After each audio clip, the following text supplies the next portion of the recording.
Finland. Isa ang bansang Finland sa may pinakamagandang lugar lalo na tuwing sasapit ang Kapaskuhan. Dito ay mararanasan mo ang 2 buwan na walang araw habang ini-enjoy ang napakagandang kapaligiran na animoy nasa ibang mundo, nasa telebisyon at pelikula mo lamang nakikita. Dito ay maaaring bisitahin ang Santa Claus Village na matatagpuan sa Rovaniemi sa Lapland, Finland.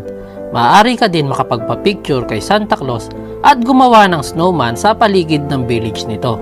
Hindi ka mauubusan ng mga activities na pwedeng gawin dito tulad ng pagpasyal sa mga Husky Park at sumakay sa sleigh habang hila-hila ng mga reindeers ni Santa. At kung ikaw ay pagod na, siguradong marerelax ang iyong pakiramdam habang pinapanood ang mga Aurora Borealis habang nakahiga sa mga hotel at igloo na gawa sa salamin. Kaya naman kitang-kita ang kalangitan mula sa loob nito. Ang temperatura dito ay umaabot ng -16 hanggang -30 degrees Celsius. Sweden. Ang bansang Sweden ay matatagpuan din sa hilagang bahagi ng Europe, sa pagitan ng Finland at ng bansang Norway.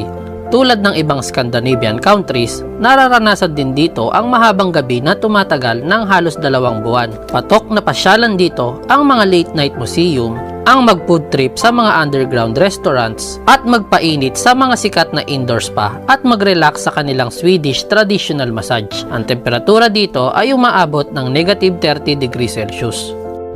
Canada. Ang Canada ang pangalawa sa pinakamalaking bansa sa buong mundo base sa total land and area na nasasakupan nito. Halos 40% ng teritoryo ng Canada ay nakapaloob sa Arctic Circle.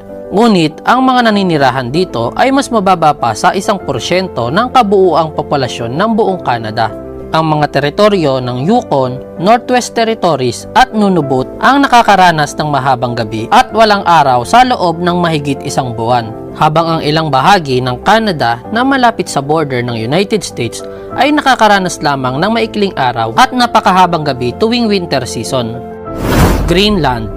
Ang Greenland ang pinakamalaking isla sa buong mundo at ito ay teritoryo ng Kingdom of Denmark. Bagamat maituturing na parte ng North America, ang Greenland ay tahanan ng mga European base sa politikal at kultura ng mga tao dito.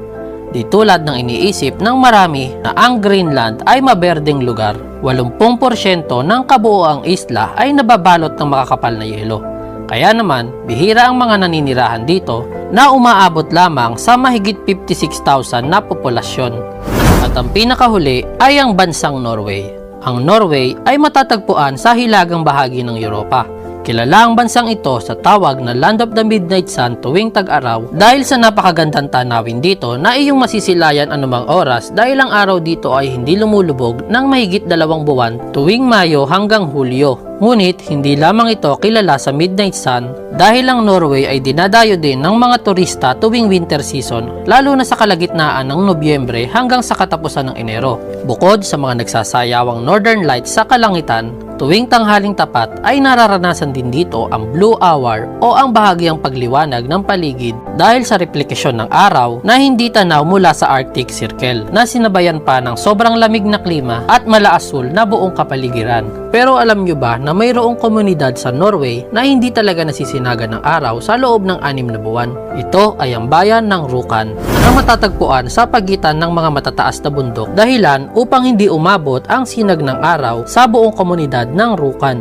Bagamat malayo at hindi nakapaloob sa Arctic Circle, ang ibang bahagi ng Norway ay nakakaranas naman ng mahabang gabi at bahagyang pagsikat ng araw lamang. Kaya naman ito ay nahaharangan ng matataas na bundok kaya ang buong komunidad ay nababalot ng anino tuwing bahagyang sumisikat ang araw dito. Kaya naman naisipan ng mga taga-Rjukan na gumawa ng giant mirror na nakapwesto sa tuktok ng bundok upang mag-reflect ang sikat ng araw sa ilang bahagi ng komunidad ng Rjukan, Norway.